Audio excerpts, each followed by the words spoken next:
L'injustice enfin réparée, la délivrance et les larmes.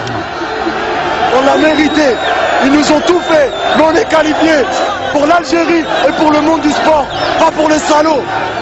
Agressée en Égypte, l'Algérie vient de prendre une éclatante revanche. Elle est qualifiée pour la Coupe du Monde.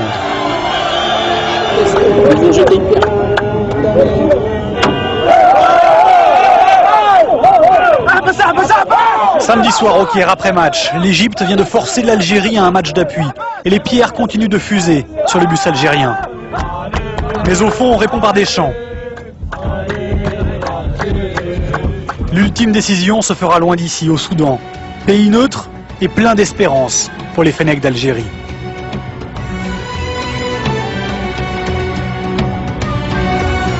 On a perdu le match, on s'est fait caillasser après le match. Qu'est-ce qui serait passé si on l'avait remporté? Maintenant, on a réussi à sortir de ce pays presque sain et sauf. Et quand on a posé un pied ici, au Soudan, et qu'on a vu tous les Soudanais, plein de Soudanais nous attendre, avec pas mal d'Algériens aussi, on s'est senti comme si on était que la prise d'otage était finie en fait. Changer d'air a libéré les Fennecs. Terminer l'hôtel bunker du Caire. Les plaies physiques et morales n'ont pas encore disparu, mais elles sont derrière. La plaie s'est refermée. Normalement, on sera au top, Inch'Allah.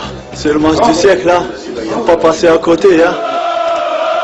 Eux non plus ne veulent pas rater ça. À la même heure, ils sont encore des milliers à Alger devant le siège d'Air Algérie. Le président Bouteflika emmène gratuitement 12 000 supporters par vol spécial. 25 avions décollent les uns après les autres, direction Khartoum.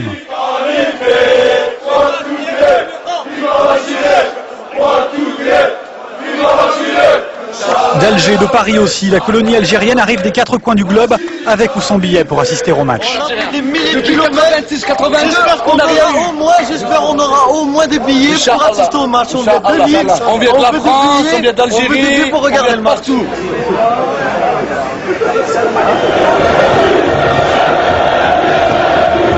Mercredi, ils sont 15 000 Algériens à Khartoum pour 10 000 billets seulement.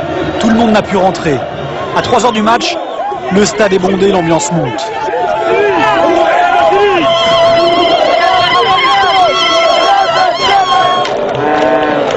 Un stade méticuleusement divisé en deux.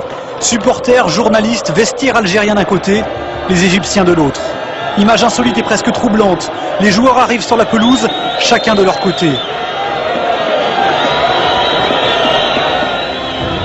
Ultime réponse aux provocations, les Algériens tournent le dos à leur adversaire pour chanter leur hymne. Le ton est donné. Il leur faudra ensuite 40 minutes pour trouver la faille et le reste de la soirée pour savourer ce but qui les propulse au paradis.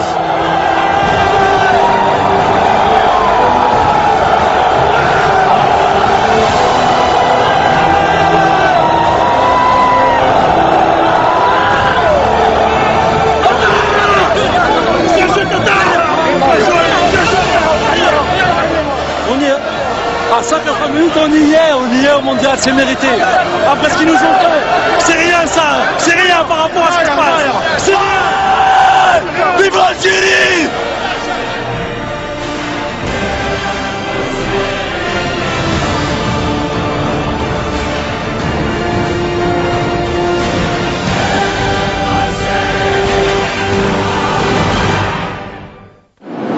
Après l'effort, le réconfort.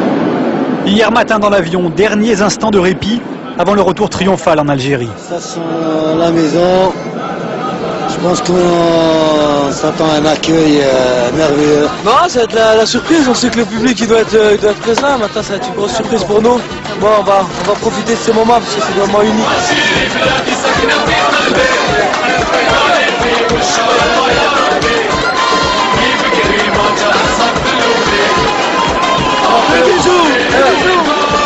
Elle est au pays, mon pote, elle est au pays.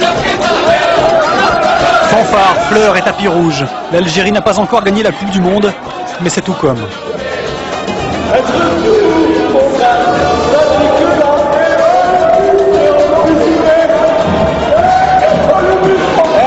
Regarde ça.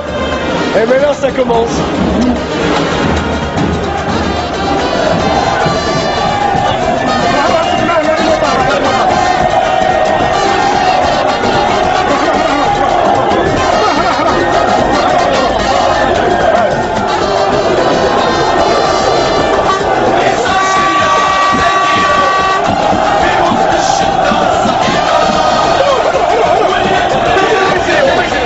Il faudra 3 heures pour effectuer les 15 km entre l'aéroport et Alger. Des scènes de liesse jamais vues depuis l'indépendance. Ces 23 Fennecs, perchés sur leur bus, sont bien plus que des héros. Des martyrs bientôt reçus en grande pompe par le président de la République. Dernier honneur avant de pouvoir réaliser enfin que l'Algérie est 24 ans après de retour en Coupe du Monde.